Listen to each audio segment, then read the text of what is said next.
পবিত্র বাক্যর মধ্যে আমরা আরো এগিয়ে যাই। রোমিও 12:2 রোমিও 12:2 মধ্যে বলছে, do not conform to the pattern of this world but rather be transformed by the renewing of your mind, then you will be able to test and approve what God's will is, good, pleasing and perfect will. প্রভু বাক্যর মধ্যে বলছে কি এই জগৎ যেভাবে চলে, জগৎ যেভাবে ভাবে, জগৎ যেভাবে বিচার করে তাদের মতন করে নয়, কিন্তু ঈশ্বর যেভাবে চায় মন পরিবর্তন হিসাবে। কি ঈশ্বরের বাক্য কি বলছে মিলিয়ে দেখো, কি তোমার মনের সাথে মেলে কিনা, তোমার চিন্তাধারার সাথে মেলে কিনা, কি সেই ঈশ্বরীয় জ্ঞান যেটা তোমাকে দেওয়া হচ্ছে সেটার সাথে মেলে কিনা।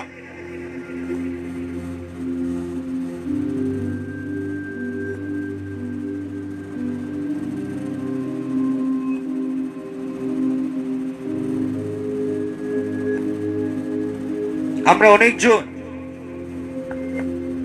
যেহেতু এখন পর্যন্ত মন পরিবর্তন করিনি, we are very easily influenced by this world। আর জগৎ থেকে ইনফ্লুয়েন্স হয়ে যাওয়া অনেক সময় ঈশ্বরের থেকে দূরে চলে যাওয়া। কি ঈশ্বরের থেকে আমরা দূরে চলে যাই, সত্য থেকে আমরা দূরে চলে যাই, পবিত্র আত্মা থেকে আমরা দূরে চলে যাই, কারণ আমরা আস্তে আস্তে জগতের দিকে আকর্ষণীয় হয়ে হচ্ছে। আর প্রভুর বাক্যর মধ্যে বলছে কি জগতের সাথে বন্ধুত্ব, ঈশ্বরের সাথে শত্রুতা। জগৎ কি আজকে দিনে দেখুন দপায় দপায়। কালকেই আমি একটা নিউজ পড়লাম, যে নিউজ চ্যানেল নিউজের মধ্যে বলছে কিছু 7খানা ছেলে মিলে একটা 13 বছরের মেয়েকে রেপ করেছে। ওর মধ্যে থেকে 4টে ছেলে যারা আছে তাদের বয়স কম, 4টে ছেলে যারা আছে তাদের বয়স কম, তারা মাইনর। তো কে শিখাচ্ছে? তাদের মা বাবা শেখাচ্ছে। এই জ্ঞানটা কোথায় থেকে তারা প্রাপ্ত হচ্ছে? এই কামনা তাদের হৃদয়ের মধ্যে কি করে আসছে কি একটা 13 বছরের মেয়েকে তারা রেপ করে দিয়ে তাদেরকে মেরে দেয়, যারা এখন পর্যন্ত 18 বছর পার করেনি।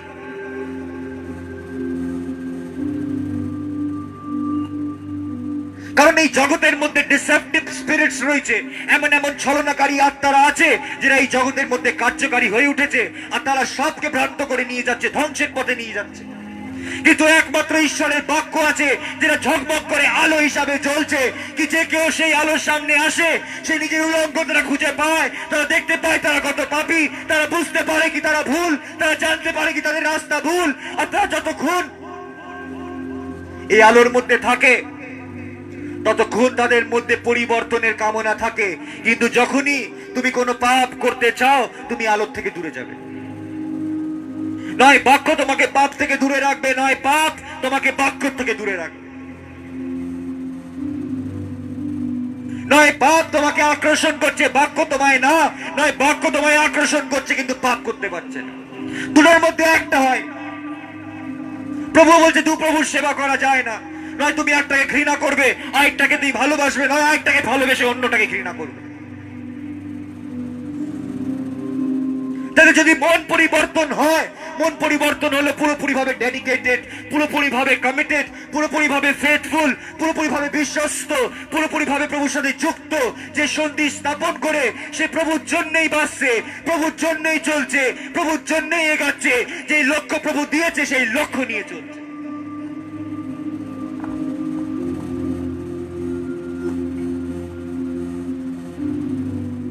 আমরা কি সত্যি করে ঈশ্বরের মণ্ডলী?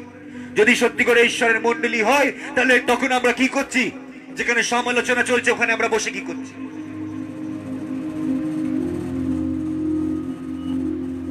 যেখানে একটা মানুষকে ঠকাচ্ছে, তার সাথে আমরা বসে কি করছি? যেই ব্যক্তি বিজনেস নিজের সঠিকভাবে নয় কিন্তু মানুষকে লুটে নিজের বিজনেস করছে, নিজের ঘর ভরছে, তাদের সাথে বন্ধুত্ব করে আমরা কি করছি?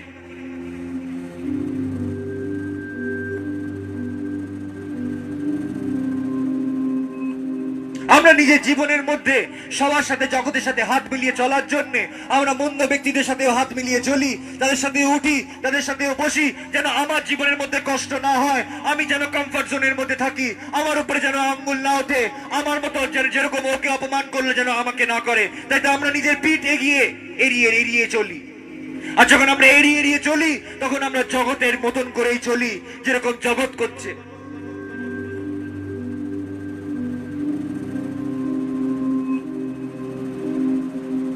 কিন্তু প্রভু এই জগৎ থেকে বের করে একটা পবিত্রতার জীবন দিতে চায়, আর সেটা একমাত্র হয় যখন একটা ব্যক্তি খ্রিস্টের হাত ধরে, সে আলোর হাত ধরে বেরিয়ে আসে অন্ধকার থেকে। আর যখন তারা বেরিয়ে আসে, প্রভু বলছে যে কেউ আমার পশ্চাতে আসে, সে অন্ধকারে আর থাকবে না, সে আলোর মধ্যে চলবে।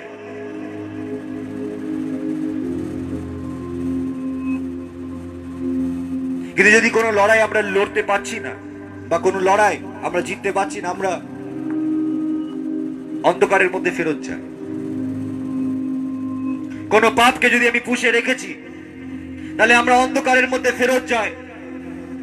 আমরা আলোর সামনে তো আসি, কিন্তু অন্ধকারের মধ্যে ফেরত যায়। পবিত্র আত্মা আমাদের মধ্যে আবার তো কাজ করে, আমাদের দোষী সাব্যস্ত করে। আমরা ক্ষণিকের জন্য দোষী হই, ক্ষণিকের জন্য ভাবি, আবার গিয়ে ওই জায়গার মধ্যে ফেরত চলে যায়। কারণ পবিত্র বাক্য আমাদেরকে সচেতন করার চেষ্টা করছে কি জীবন হাত থেকে পিছলে যাবে।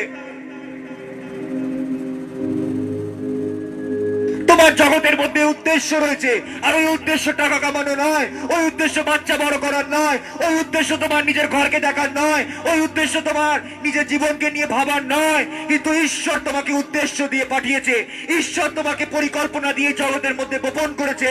আর সেই পরিকল্পনা এই জগতের সাথে শেষ হয় না, কিন্তু যখন একজনকে মৃত্যুর মুখে যায়, সে ওখান থেকে শুরু হয়। কি তুমি অনন্তকাল কোথায় থাকবে? You are still in a birth process.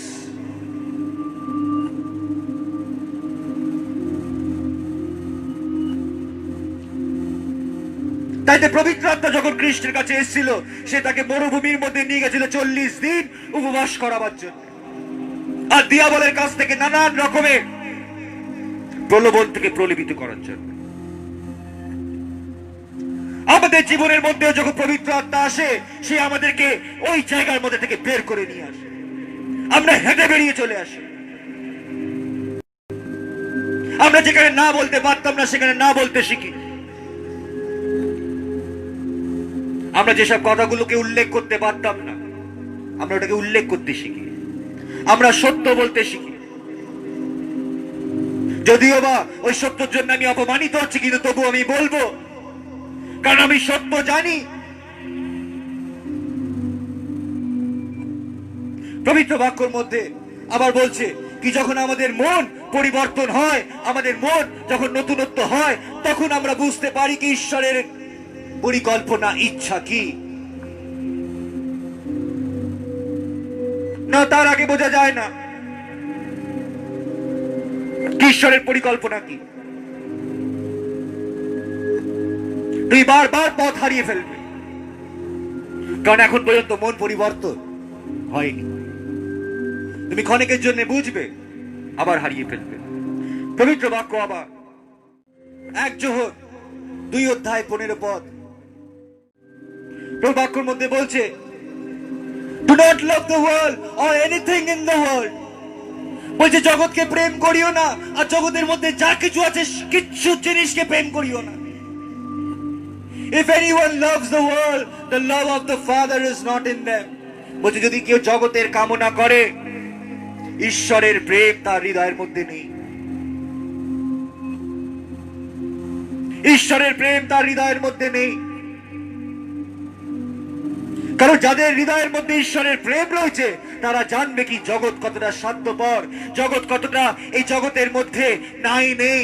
এই জগতের মধ্যে সবসময় মিথ্যাই রয়েছে, ছল রয়েছে, কপটিরা রয়েছে, এই জগতের মধ্যে মুখোশধারীরা রয়েছে।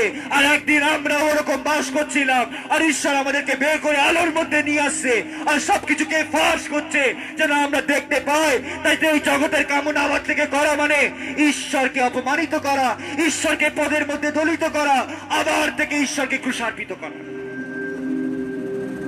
আর প্রভু বলছে কি জগৎকে প্রেম করিও না, কারণ তুমি যে জগৎ থেকে বেরিয়ে এসছো, সেই জগতের মধ্যে মন্দ আছে। আজকে দিনে দেখুন, কিছু কিছু ছেলেরা বিয়েও করে, সেটাও নিজের কামনার বশে এসে। তারা বিয়ে করছে, বিয়ে করে 6 মাস থাকছে, তবে সঙ্গে সঙ্গে ডিভোর্স দিয়ে দিচ্ছে। তারপরে আবার আরেকটাকে গিয়ে বিয়ে করছে, ওর সাথে ইচ্ছা পূরণ হয়ে যাচ্ছে, তারপরে গিয়ে আরেকটাকে ইচ্ছা গিয়ে বিয়ে করছে। প্রভুর কি এটাই পরিকল্পনা ছিল? আমি একজনকে জানি যে একটা গরিব মেয়েকে গিয়ে বিয়ে করেছে, আজীবন এর সাথে এই মেয়েটার সাথে ওই মেয়েটার সাথে ওই মেয়েটার সাথে করতে করতে গিয়ে লাস্টে কি একটা গরিব মেয়েকে গিয়ে বিয়ে করলো, যখন তার পা পুরো ভেঙে গিয়ে যা ইচ্ছা তাই হয়ে গেছিল। আর যখন ওই গরিব মেয়েকে বিয়ে করলো, ওর থেকে ভালো মেয়ে পেলো, যে ওই যে মেয়েটার সাথে ও প্রেম করতে শুরু করলো যখন এর বউয়ের সাথে ছিল, তখন ওই বউটাকে যেহেতু ওরা টাকা দিয়ে ওকে ডিভোর্স দিয়ে ওকে সরিয়ে দিয়ে ওই বড় লোকের সাথে বিয়ে করে, আর ওই বড় লোকের সাথে বিয়ে করে ওদেরকে ফ্ল্যাট দিয়েছে, ওদেরকে গাড়ি দিয়েছে, এখন ওর সাথে রয়েছে।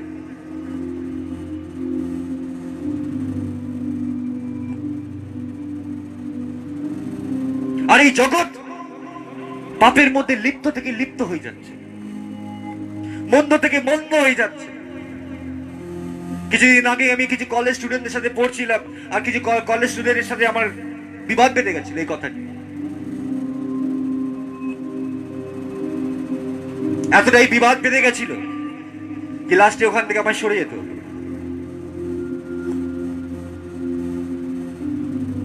আজ দিনে জগৎ কথা বলছে ছেলে ছেলের ভালোবাসার কথা, মেয়ে মেয়ের ভালোবাসার কথা।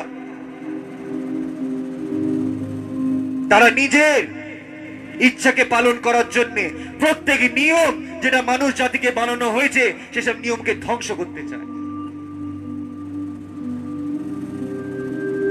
আজ দিনে দেখুন মানুষরা এই জগৎকে কি করে দিয়েছে, নিয়ম নেই বলে জগৎকে আমরা কি তৈরি করে দিয়েছি।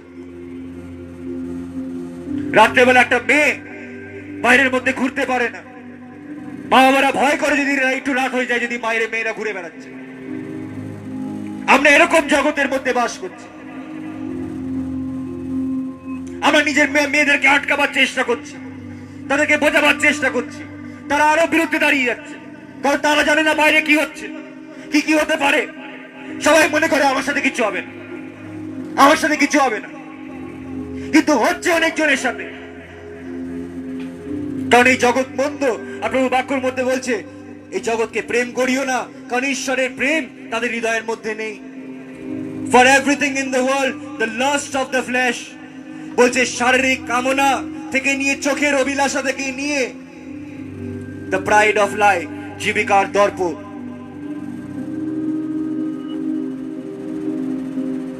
আমাদের কি জীবন এটাই? বলছে যদি চোখ মন্দ হয় তাহলে সবকিছু মন্দ। চোখ যদি মন্দ হয় তাহলে সবকিছু মন্দ। তখন আর নিয়ম কানুন দেখে না, যে নিয়ম কানুন ঈশ্বর বানিয়েছে। কে আমার বোন, ও আমার ভাই, এ আমার শালী, আর ওইসব কিছু মানে না, কারণ চোখের অভিলাষা আছে। আর যখন এই চোখের অভিলাষা মানুষের মধ্যে কাজ করে, তখন তারা এমন এমন পাপের পথের মধ্যে এগিয়ে যায় যেটা মানুষকে জীবন ধ্বংস করে দেয়। আর কিভাবে ধ্বংস করে? এই ধ্বংস অনন্তকাল আছে। আজকে প্রচারকরা নরকের বিষয় প্রচার করছে না, কিন্তু আমি আপনাকে বলতে চাই নরক একটা সত্য, একটা সত্য কি যে কেউ ঈশ্বরের বাক্যকে মানেনি, যে কেউ সত্য বাক্যকে গ্রহণ করেনি, কারণ ঈশ্বর প্রেম, আর প্রেমকে ধ্বংস করার জন্য জগৎ পুরোপুরি লেগে গেছে। সবকিছুকে আজকে দিনে নাই করে দিচ্ছে যেন প্রেম টিকতে না পারে। আর পবিত্র বাক্য যা যা বলছে সেটাই হচ্ছে। তাই তো ঈশ্বর বলছে জগৎ থেকে বেরিয়ে আসো, কারণ মানুষের হৃদয় ঠান্ডা পড়ে যাচ্ছে আস্তে আস্তে। বেরিয়ে এসো। আর মানুষ মানুষকে দেখে না, আর বাবা ছেলের মধ্যে ওই সম্পর্ক নেই।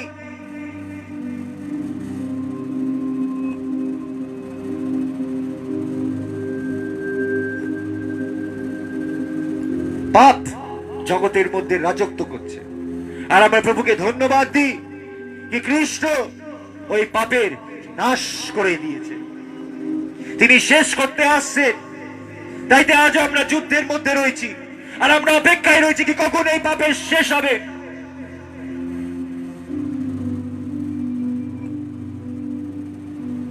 আজ আমরা এতটা এগিয়ে গেছি যে আজকের দিনে তুমি দেখতে পাবে না অতটা বাচ্চারা বাইরে বেরিয়ে লুকোচুরি খেলছে, বাচ্চারা এক অন্যদের সাথে মিশছে, প্রতিবেশীরা এক অন্যদের সাথে মিশছে। ওইসব দিন দূরে চলে গেছে। এখন প্রতিবেশী প্রতিবেশীকে দেখতে পায় না, প্রতিবেশী প্রতিবেশীকে ঘৃণা করে। তারা এমন করে থাকে কি তারা অন্ধকারের মধ্যে আছে, তারা দেখতে পায় না কি তাদের পাশের বাড়ির মধ্যে একজন আছে।